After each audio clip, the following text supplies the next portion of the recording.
Now we have another really nice day. Glenn is on his way over here. We hope to get some of the buffing done on his bike. Our goal is to try to get the green fender done, the lower panels that match that color green, get his bike buffed out, and we have this closed cell foam that I've used over the years to make seats, especially seats for race bikes where you only want that thin layer of foam, and this is a good candidate for that. So Glenn won't have to pick up any rubber. We've got the rubber. He's going to have to buff out the seat, and then I'll try to show how we make the pattern for the seat and a little bit of that technology. But we're hoping we're going to be able to take advantage of a really nice day here.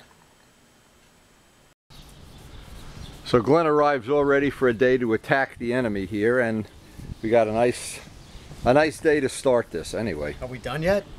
Are we done yet, Grandpa Windy? Alright, so we're going to knock it all down with 2000 grit, our Portuguese sandpaper. He'll probably use a pack of that up today. Get it all sanded down. We're here. The plan is we want to buff this piece out. I got to go get my buffing wheel. And while he's working on the next part, once this is buffed, then I can make that pattern for the seat. And that can be, well, something else interesting. Some people might not realize how that's done. We'll try to share that today too. You using all your stuff, or? Yep.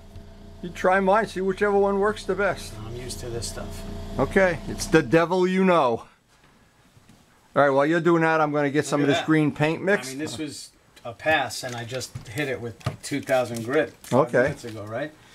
That looks pretty good. It's just, it's tough to hold, you know, but that's the old...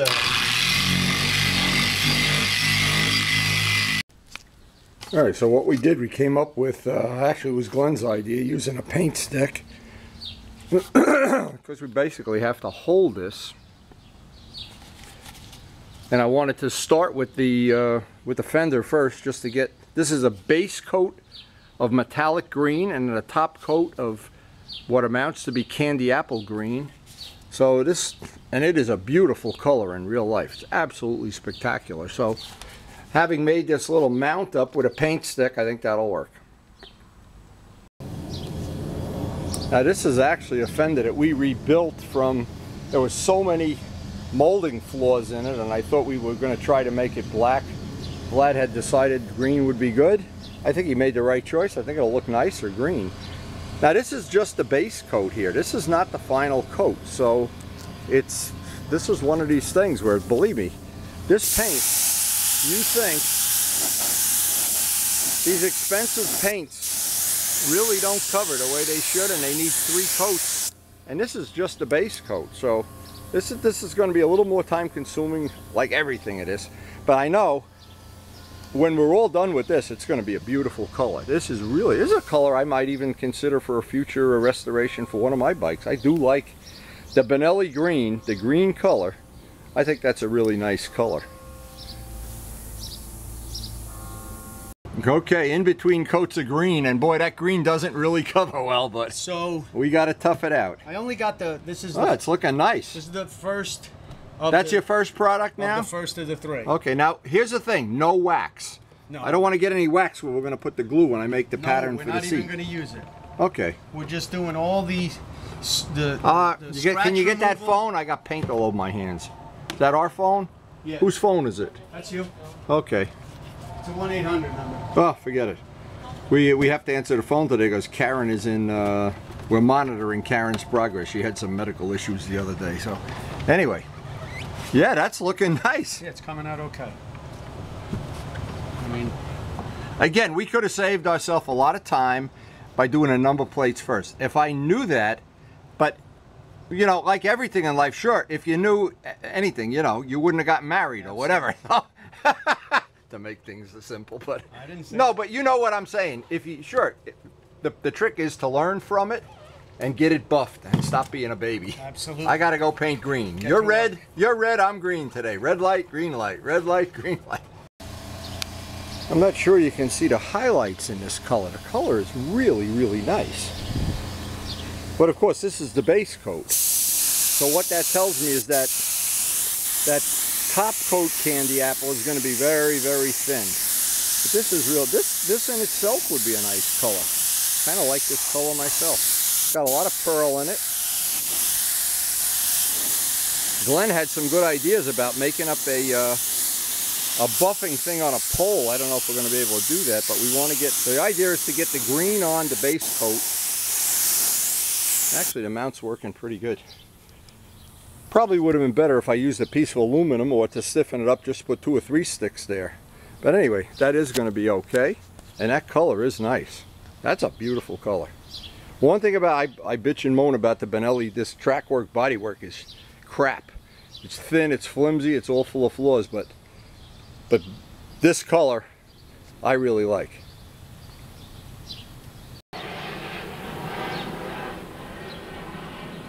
So while this coat is drying of the base coat, we're going to get the first coat on this. And this just becomes a, we're going to have to try to maneuver it around. But I really like the color. Now this paint, again, was very thin. Needed a full 3 coats, and this is just the base coat. So we're going to let that dry. Mix up the candy apple top coat and get a look at what this color is going to look like when it's in its majestic Benelli blue, Benelli green, Benelli red, Ducati red, Yamaha blue, whatever it is. It really is a nice color. I'm laughing, but it is a nice color. And Glenn's almost ready for me to make the seat cushion, so we're having a good day. I'm going to keep sanding. Okay. Now that's with the candy color on it. And you saw how, Glenn, how thin that candy color is? Yeah. That actually, when you put it on, it looks a lot nicer than it does in the can. It looks great. The color is nice. Boy, if we were working with brand new bodywork, this would have been beautiful. But yeah, unfortunately, there's so many ginches and gonks and dinks and donks, but we'll make it as good as we possibly can, that's for sure. And that fender, if you saw that fender the day he brought it over here, I'm going to put it in the garage. You would have thrown it away. I'm going to put it in the garage? Yeah, put it in the garage, up where your tank is. You're going to sand your tank next? Yep. I'd go for the tank.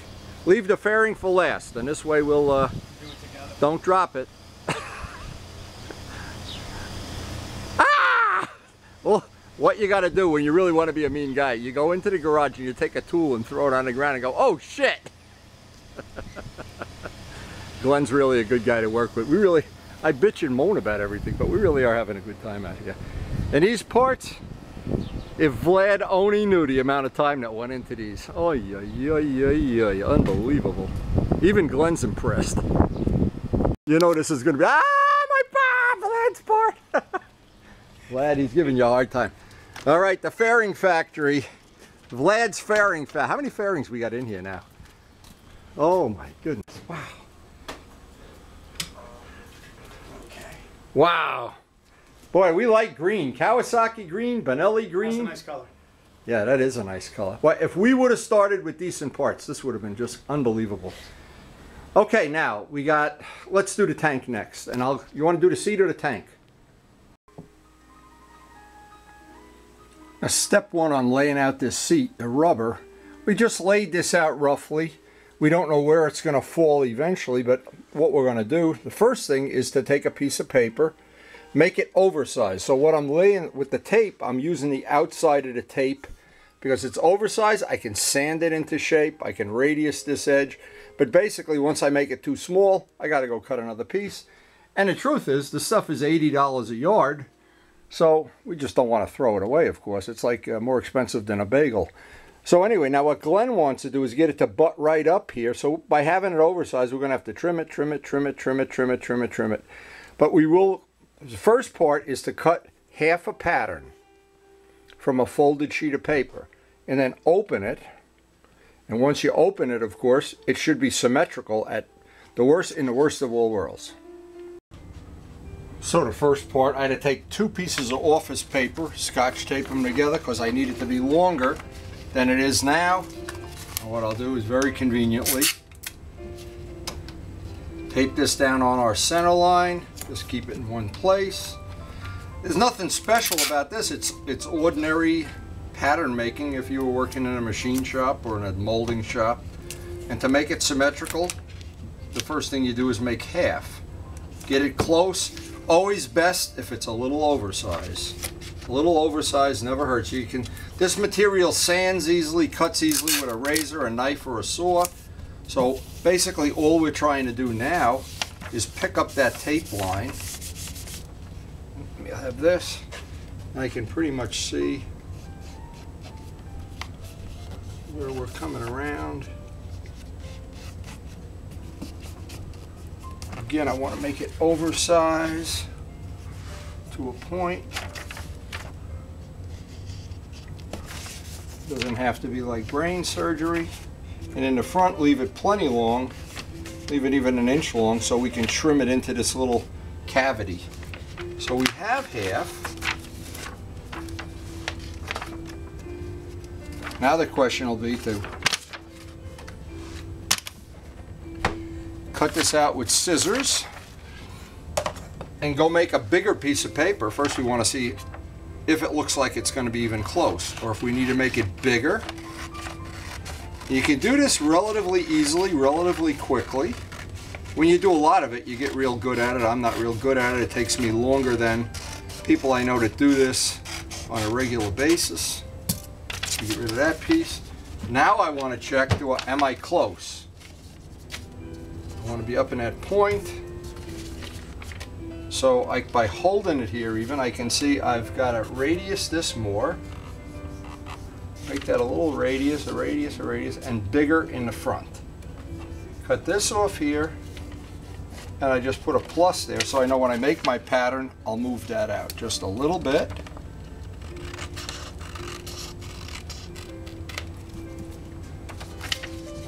In a world of model airplanes, this is called making paper dollies. That piece is a little too big now, so I can trim it. Again, you can do this infinitely. I'm not real fussy about this. I like to work with the final piece of rubber and sand it and grind it into position and cut it. Rather than this is just to lay out my part. Now I'm in, and I just need to be bigger up in the front and longer by about an inch. So I have that part done.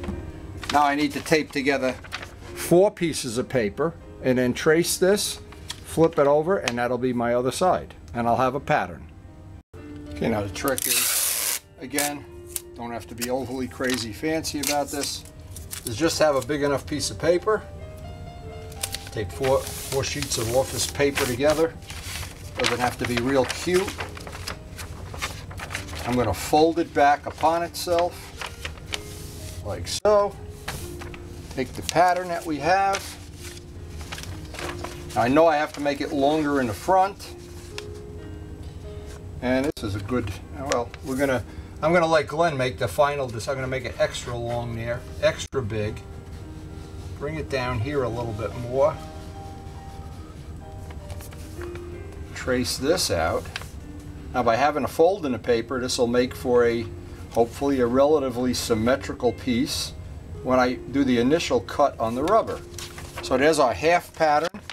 Now when I cut this, and we know this is oversized by a little bit,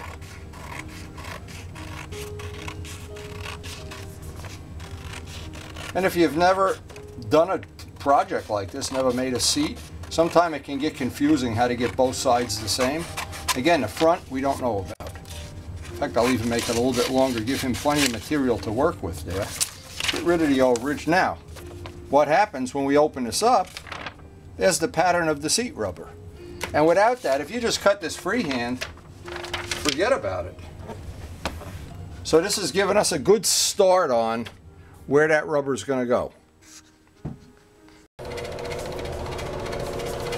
Now you can cut this with a razor to just rough cut it in, but on the edges that we might be using, what this will do is give me a nice clean 90-degree cut that I can,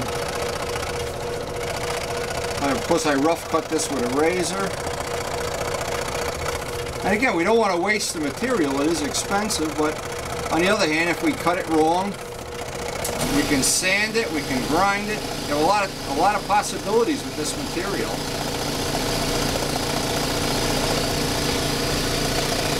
And actually, some of the seats I've made, I've carved the shape of my ass into it. Seriously, I have. Rob's bike has a layer of this over a stock seat, which worked for me great because I hated that feeling that you always were sliding to the front of the bike. And that cured it. I made another seat cover for it. It was perfect.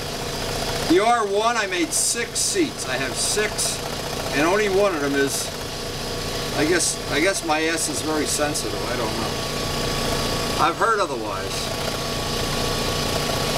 But anyway, Glenn is out in that hot weather sanding away here. We're going to have more stuff. We got some touch-ups to do.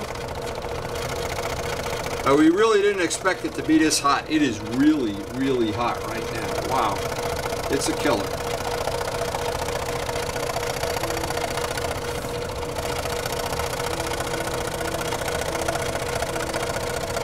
And I was out there for the first hour. Glenn's out there for the second hour. The Benelli green is just drying up beautifully. Now see, that's not gonna, I'm running into the end of the saw there. So this rough cuts our part. This now just gives us the roughest of cuts to work with.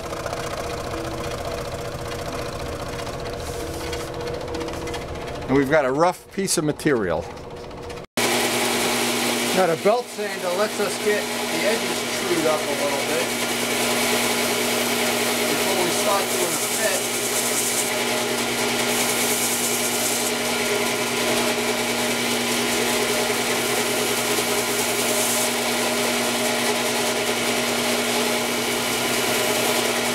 I'm not sure about this front piece yet.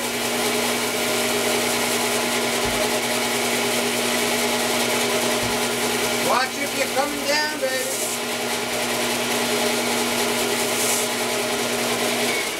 And what that does, that trues up all the edges. So now we can do some final cutting and shaping and fitting. Is it anywhere near where you think it should be? Oh, it's so much bigger. You want to make it smaller? Yeah. Smaller is always easier. Oh yeah. That's about the size of your ass. You? See, you're really close here. It's supposed to be about 1/4 inch oversize. To start with. Then we can trim it in. We can trim it in. I got a razor right here. Yeah. So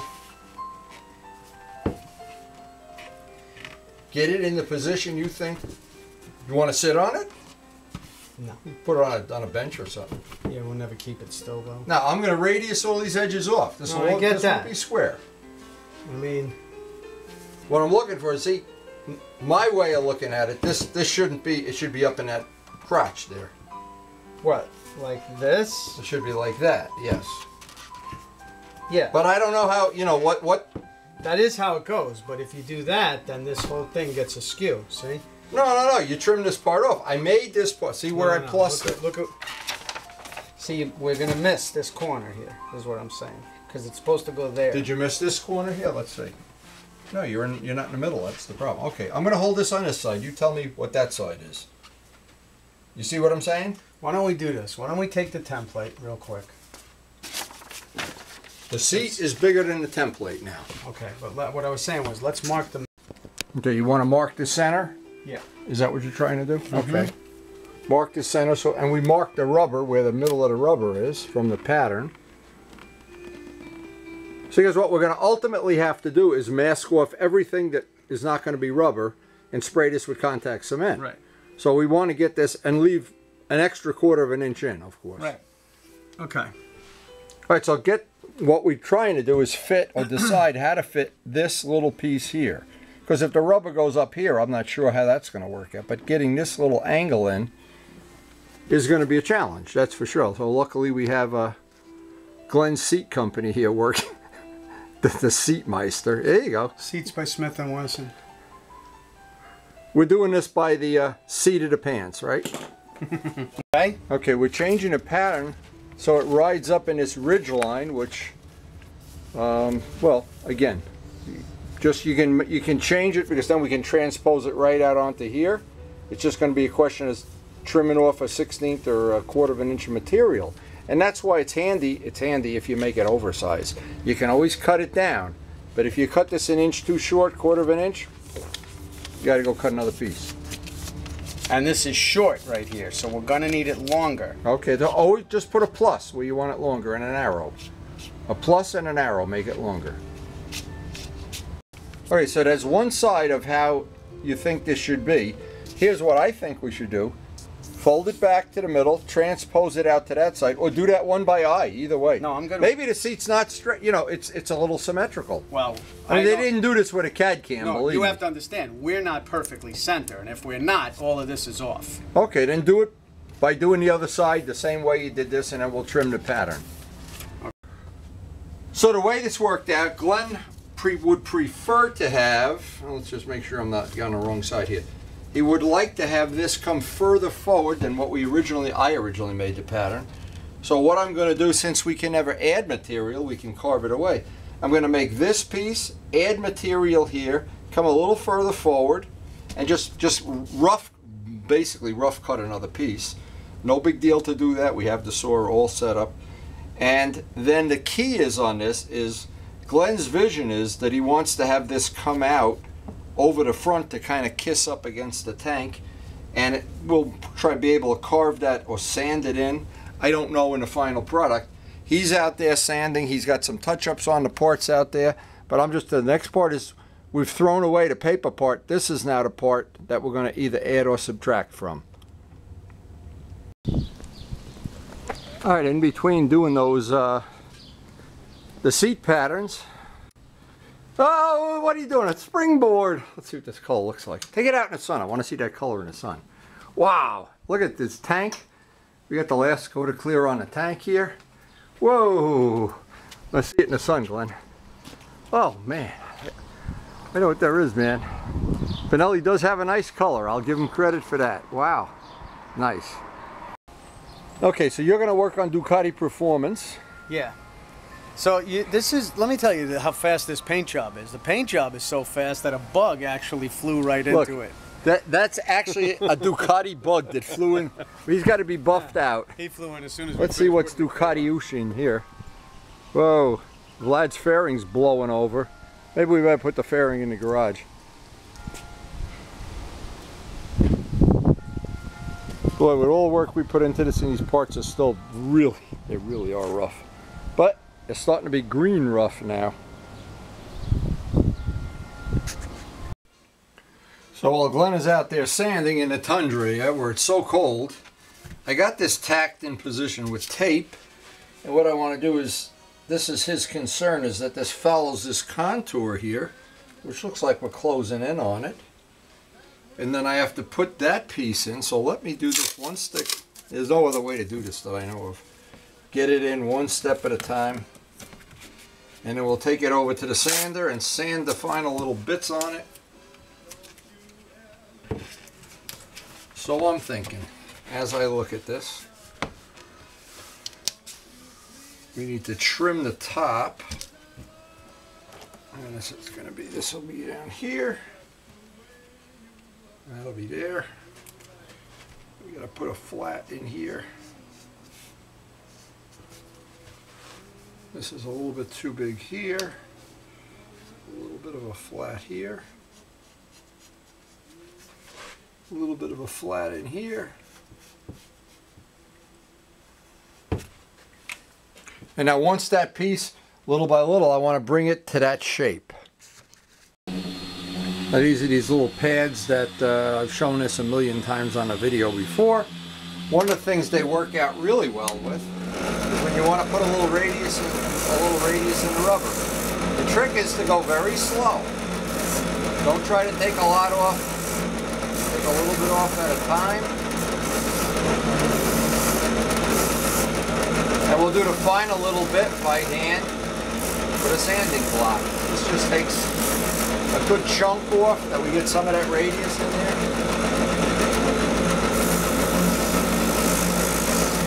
And you can actually do this even after the seat is installed, but I like to do this ahead of time if possible.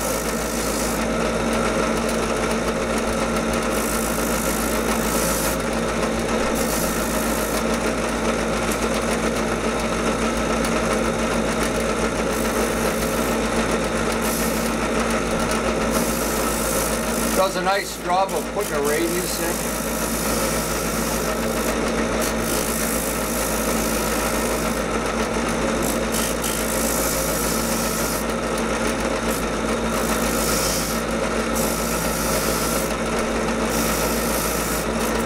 The trick is don't take everything off at once, just go back and forth, take a little bit of material at a time, and do the final little bit by hand.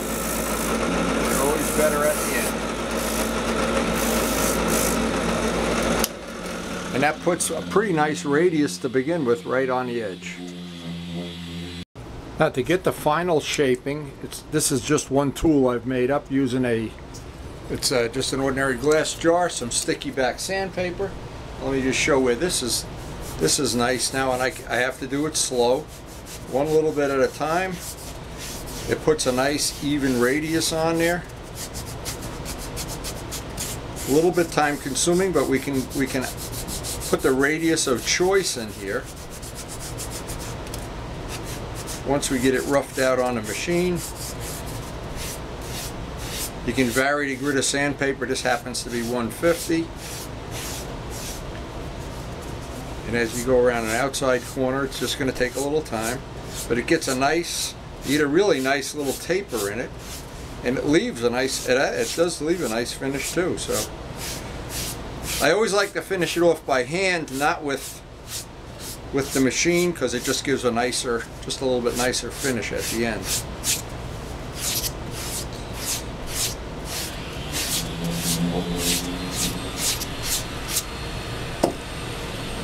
Yep.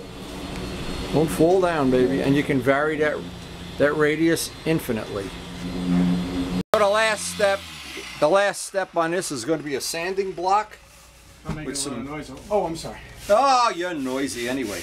And just dressing off the edge as it's resting on a table, I can get a nice little trim on it.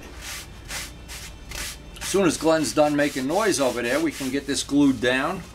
We need to mask off where this is going to be contact cemented. And we get one shot to put it down. If he puts it down crooked, his ass is crooked all the way down, all the way to the safety track. Okay.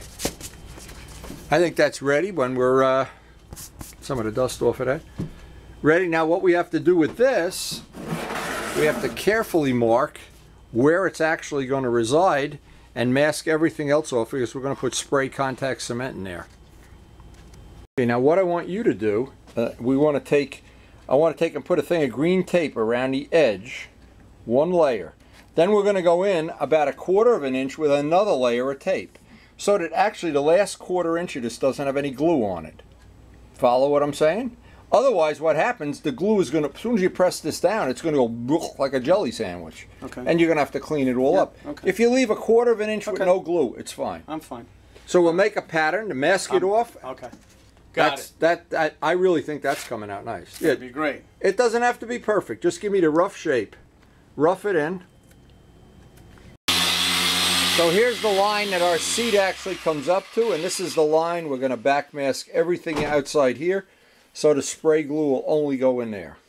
Then we're going to put spray contact cement on the back of this. Glenn is going to accurately drop it in on the first shot. You get one shot. It's with like my those, ass, like those, and you're the decal meister. You get one shot. If it's crooked, your ass is crooked for the whole, till you're done with track days. Okay, now what we did, we back masked everything, because this contact cement that we use is an industrial grade, and it really does hold things. And then when you want to take this seat off, when Glenn adds the number plates and his decals that he's the world champion and everything, or whatever decal he's going to have made up. I could make a few decals for you myself. King of the rotten. Bad to the bone, a bone to the bed. Anyway. Bad bone. And we're going to go outside now into the 101-degree heat and spray contact cement. It'll be so much fun. Okay, now what we have, this is 3M super high-tack multi-purpose spray glue. All right, you get on that side. Okay. You get one shot to do this. Screw it up. Just don't let it touch. You stand in front of the camera. Oh. Okay. What side are you talking about? Hold the back up from, in other words, we're going to roll it in place. Okay. I'm going to put this side down. I'm going to put this side. These are the two corners that you're obsessed with. We're going to get that down. I want to roll it.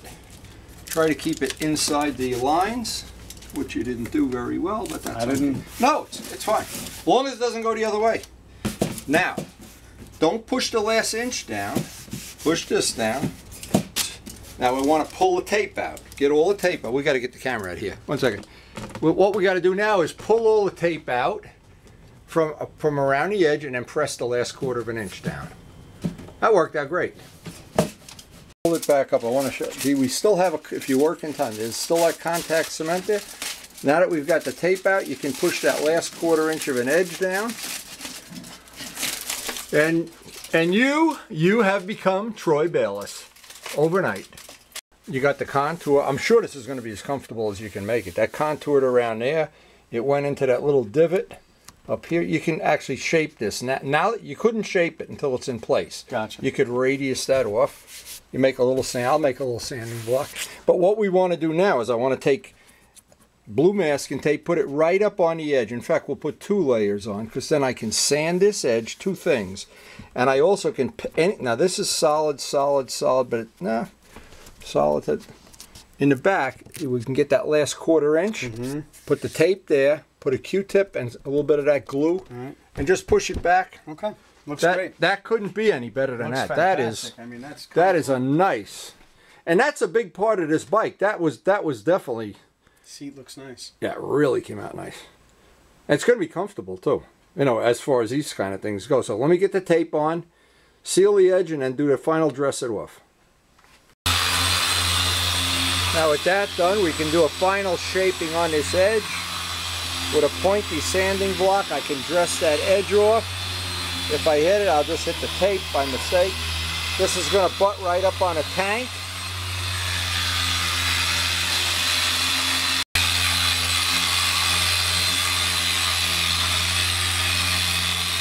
A man and his buffing wheel.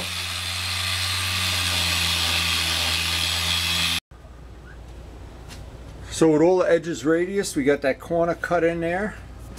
Nice smooth edges. It's down right to the end. Got that nice velour look. And just think, Glenn, a couple days ago, what was it, really only 4 days ago, right? Something like that. Yeah, 4 days ago. The week when we really started. Yeah, this thing was really dead in the water. It had a big chunk missing on this side. Glenn's finest hour. Glenn's finest hour. I just can't believe it. That really did come out nice. It really did. And all those radius edges. That's a good little tip. Certainly nothing you can't do. And as I look over here, we have a roll of that stuff. For, I guess once a year it wears out or whatever. Either that or you got a big ass. Well, I wanted you to say it, not me.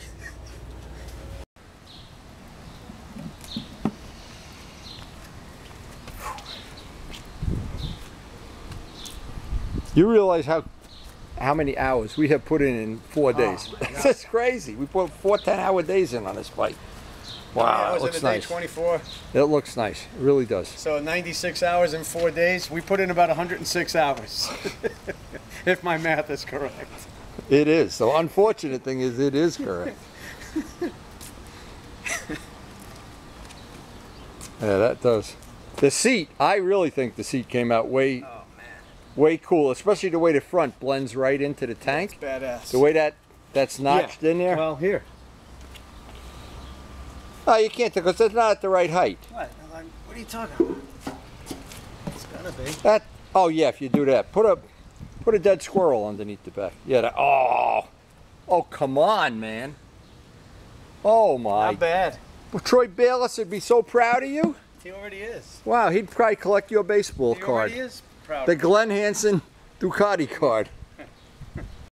Now this was Glenn's idea to. See, the hardest thing with this is that it's hard to hold. It's kind of flimsy. It's not as flimsy as the Benelli, but it's flimsy. You can see this is kind of flimsy. Yeah, if you catch that with a buffing wheel. When you see that Benelli.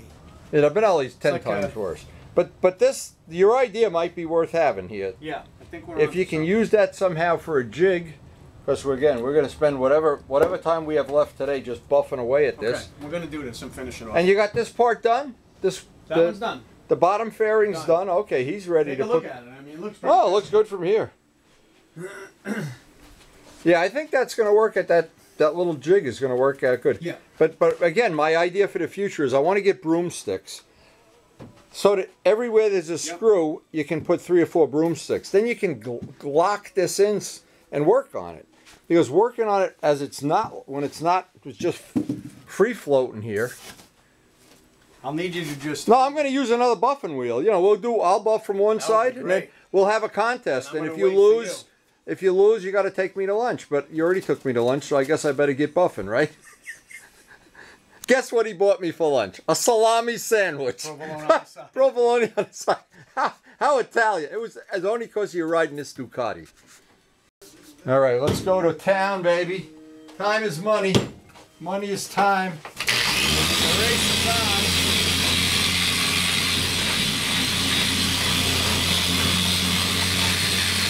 A little better than working on a floor, isn't it? Can we move the box a little further? Yeah. This way? Yep. Okay. This thing's working pretty good. You're going to need this for glass. Oh, sure. Oh, definitely.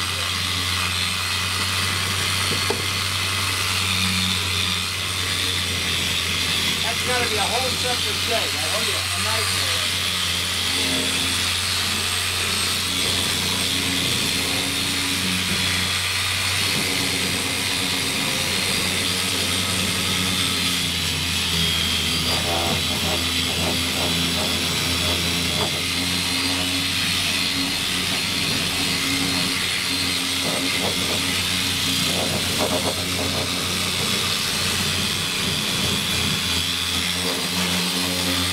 It's actually working better than I thought it would. Is this man happy? How happy are you? Come on. Happy. Come on. I'm always happy. I might not be handsome, but I'm happy. Well, look, and you're rich too. Yeah. Or is it a bitch? I don't. I don't know. They After said you this were is all done, after we're finished, I'll probably be on the lam from my predators. So yes, it doesn't matter though. I'm gonna go. You know that wall that's getting built. I'm gonna jump over it to head to Just Mexico. remember, when you buy a Ducati, you have prestige. You're broke, you have no money, they repossess That's your what car. prestige means. But you have prestige. Prestige means you're broke. Wow, you are some... Hey, mister, how much for the Ducati? Where's the rest of the bike? For sale, one Ducati, no frame, no engine. I mean, no... it looks ready to rock and roll. Well, I think you should send Steve a picture right now. Steve, he did it all himself. Look at that seat. That's your nasty seat that you sent us with a bullet hole in it. You crasher of Ducatis. But no more. Fear no more. Fear no more. Wow, that looks great. What a great way to end the day, huh? Yeah, all this and a salami sandwich for lunch. Great way to end the week. What's not to like? I'm going riding tomorrow. It's a 2-stroke tomorrow. Hey, and anyway, if nothing else, look at that bird over there on the porch. Even a bird is impressed with your Ducati. Anyway, thanks for watching. This has been a fun week.